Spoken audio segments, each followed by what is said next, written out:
What should I do when I feel irrelevant and left out? Is self-esteem really at the bottom of everything?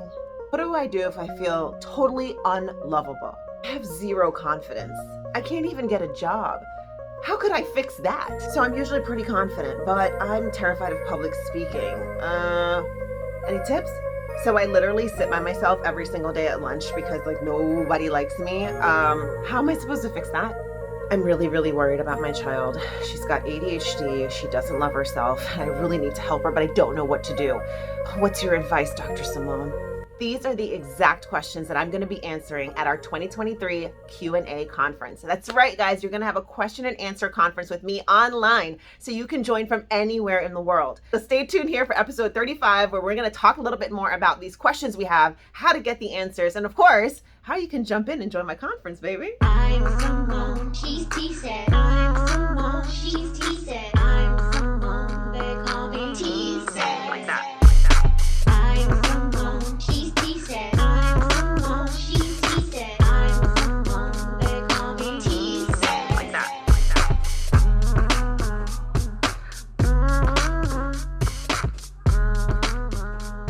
All right, you guys. So in this episode, we're talking about all these questions that can come up when we're thinking about ourselves and self-esteem and mindset. And I really want to expand your mind on something here. You know how I'm always defining self-esteem as the way you're thinking and feeling about yourself? I want to be really clear on what this includes.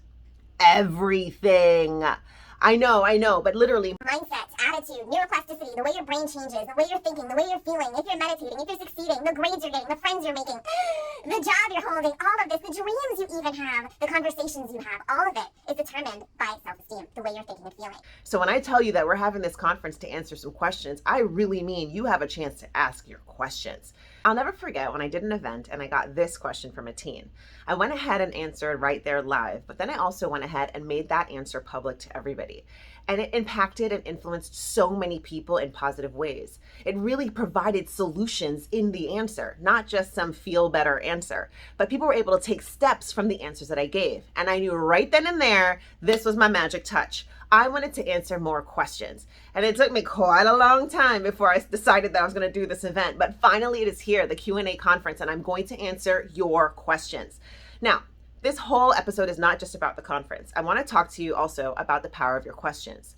Now, when you're in front of a professional and you have a chance to get real answers, trusted answers, then I want you to ask your deepest, most profound questions, because those answers will move you forward. Always make sure that those answers lead you to real solutions, not just a moment of feel good, which feels good, but really long-lasting solutions, something you can take action on. You can do something with that information to improve, to feel better, to get better, to do better. Now, there's another part of asking questions that's super important, and that is, what questions are you asking? So if you're alone by yourself and there's no one else there to add any input and you're feeling like you're in a negative space, be careful of the questions you ask. Because any question you ask, that subconscious mind, the deeper part of your mind, unconscious, is going to generate an answer. So if you ask yourself something like, man, how could I have done better next time? Then you're going to generate a few ideas, possibly, about how you could do better next time. But if you ask yourself a question like, why am I so bad at everything? Your brain is going to send up some answers, and they're usually bogus. You're going to get answers like, because you're awful. That's why. Like, because I'm the worst. Because I just can't do anything. You're going to give yourself really, really terrible advice, especially if you're in that state of mind. So my biggest tip to you in this episode is, while you're working on your self-esteem, while you're learning to love and appreciate yourself and your value and your worth, ask better questions. That means when you are thinking to yourself and you have questions that you want to ask, you want to move yourself forward, you want to get better, make sure you phrase the questions in a way that will actually help you to be better, to generate answers that will lift you up, not push you down. So be careful with those questions you ask yourself. But when you're in a platform or in a situation like this conference, where you can ask some of those deeper questions because you're going to get some professional feedback, that's the time you can open up a little bit more and say, hey, I'm having a hard time with this. What do you suggest? All right. So just remember, you have the power to frame the questions in a way that can help to empower you or completely take your power away. Which one do you choose? So guys, this was a really quick episode. I really wanted to pop in and give you this empowerment with the power of questions, because we are asking questions of ourselves all the time. So I want you to walk away with these tips. Number one, ask yourself better questions. Questions that lead to empowering answers that help to move you forward. When you have those deeper questions, you don't have to hide them or sit on them or pretend. Just make sure you put them in front of a professional or someone who can give you some really sage advice that you can actually use. Make sure the advice is actionable, where you can take positive actions and positive steps forward to help yourself. And don't be afraid to seek out more resources, like we have at the Resource Library, in the Easy Self-Esteem Builder for Kids, in the NLP Modeling Confidence, in the, should I keep going? Okay, you get it. In the entire academy, we've got tons of resources for you. So you can always use that, and you can also talk to your own professionals as well, your mental health professionals, your counselors, your therapists, whoever it is. Bring those deeper questions to them. But in the privacy of your own mind, in the privacy of your own heart, uplift yourself and ask questions that help to uplift you too.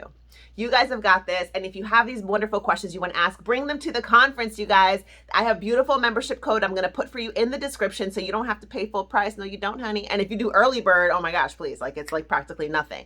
And I cannot wait to welcome you. You can write your questions in ahead of time, or you can put your questions in the chat when we're actually there at the conference, or maybe you turn your video on and ask it right there if you're feeling like you want to do that. So either way, I'm here to make sure you get your questions answered. You deserve that, because you are worthy, you are powerful, you are beautiful, you are brilliant, you are divine, honey, and you should have answers to these questions. But in the meantime, make sure that you're asking yourself questions that move yourself forward and build yourself up.